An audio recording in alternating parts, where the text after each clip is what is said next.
Bienvenue sur ce tutoriel dans lequel nous allons réaliser un superbe bouquet en papier crépon grâce au kit de la petite épicerie. Le lien pour l'acheter est dans la description de cette vidéo. Il est vraiment super ce projet puisqu'il est très facile, il est d'ailleurs accessible aux enfants donc c'est aussi une chouette activité par enfant. Dans la boîte, on retrouve tout le nécessaire pour réaliser une dizaine de fleurs. Donc on a un plioir pour façonner les pétales, un pinceau plat idéal pour appliquer la colle, 2 petits pots de colle, 10 tiges métalliques, ce qui permet de faire un vrai bouquet, du ruban vert et 6 coloris de papier crépon. Vous avez également une notice papier et une planche qui contient les gabarits pour réaliser une pivoine, un coquelicot, une tulipe et puis laisser libre cours à votre imagination. Ici, je vais réaliser une pivoine, donc je commence par découper tous mes pétales en optimisant les placements pour économiser le papier.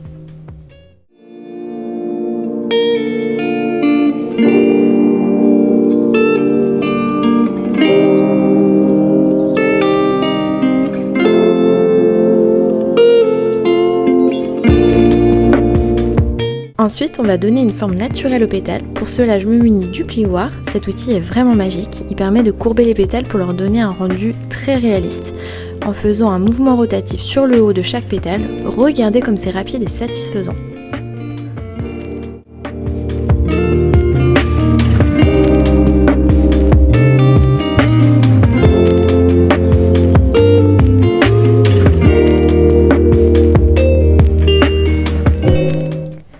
Pour donner cet effet bombé de la pivoine, j'étire les extrémités. Donc avec mes 2 pouces, je tire vraiment sur les 2 côtés de chaque pétale. Et pour avoir cet effet vraiment très naturel, je vais venir plier en superposant le papier. Ça lui donnera une forme irrégulière comme de vraies fleurs. Maintenant, je réalise le centre de la fleur qu'on appelle le pistil. Pour cela, je découpe un petit rectangle d'environ 3 à 2 cm.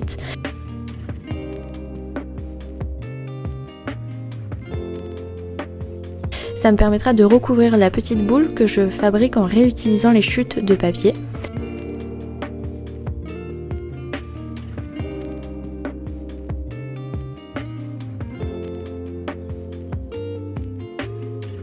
J'insère la tige dans la petite boule.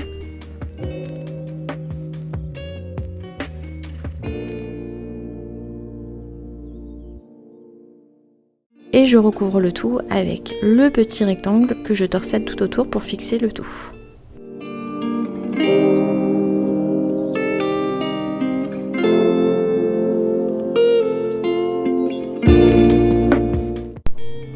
Ensuite, je réalise l'étamine, c'est ce qui retient en réalité le pollen. Donc je choisis de le réaliser en jaune pâle. C'est aussi fourni dans le kit. C'est un petit rectangle qui ressemble à un peigne sur votre planche de gabarit. On va venir l'étirer avec le plioir pour l'allonger au maximum, ça permettra d'avoir cet effet très étouffé. Ensuite, on vient découper des franges les plus fines possibles, mais attention à vos doigts.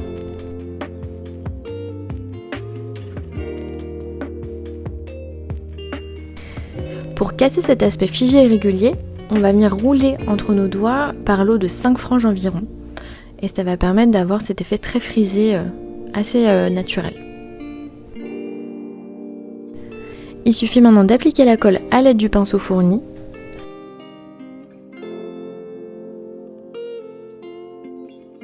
Puis je dépose l'extrémité de la tige que j'enroule autour de l'étamine au fur et à mesure.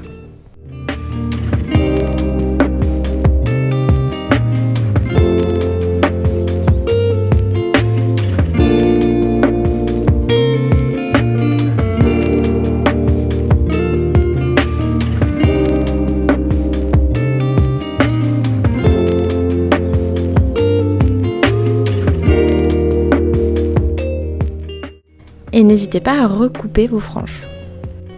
Je vous montre une petite astuce pour que votre fleur ait un rendu délicat et très détaillé. Pour ça, on découpe de tout petits carrés dans une teinte différente de celle qu'on a choisie pour les franges. Là, par exemple, je prends un saumon, car c'est une teinte un petit peu plus foncée que ce qu'on a choisi pour l'étamine. Et j'en colle l'extrémité que je vais venir tremper parmi les petits carrés que j'ai découpés sur la table. Et comme par magie, ils adhèrent. Donc c'est assez détaillé et ça donne un effet très très naturel au centre de la fleur. Une fois qu'on a réalisé le centre de la pivoine, on peut désormais en coller chaque pétale et on va venir les disposer en quinconce tout autour de la tige. On fait bien attention de descendre d'un niveau à chaque rangée, ça permet de créer du volume.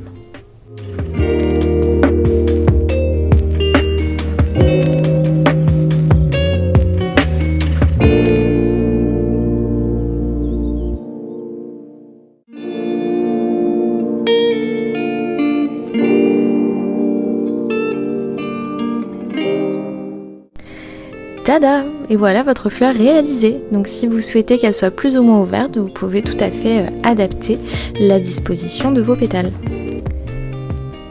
Maintenant, je vais venir agrémenter la fleur de petites feuilles vertes, donc en découpant les petites feuilles en suivant le gabarit.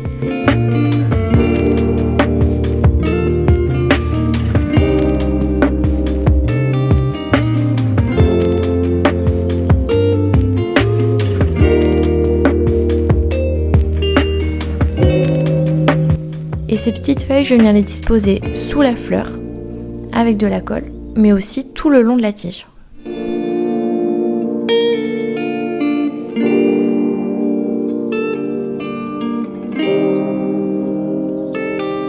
Alors voilà à quoi ressemble la partie basse, qu'on va maintenant recouvrir du ruban vert. L'astuce, c'est de insérer les petites feuilles qui sont aussi sur votre planche de gabarit en les coinçant entre la tige et le ruban. Donc on en colle le tout et on torsade en diagonale. C'est beaucoup plus simple de torsader en diagonale pour venir recouvrir tout le bas de la tige.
J'espère que ce tutoriel vous a plu. Retrouvez le kit complet sur le site de lapetiteépicerie.fr et si vous souhaitez recevoir un projet créatif tous les mois, abonnez-vous à Make It Make It, le lien se trouve dans la description.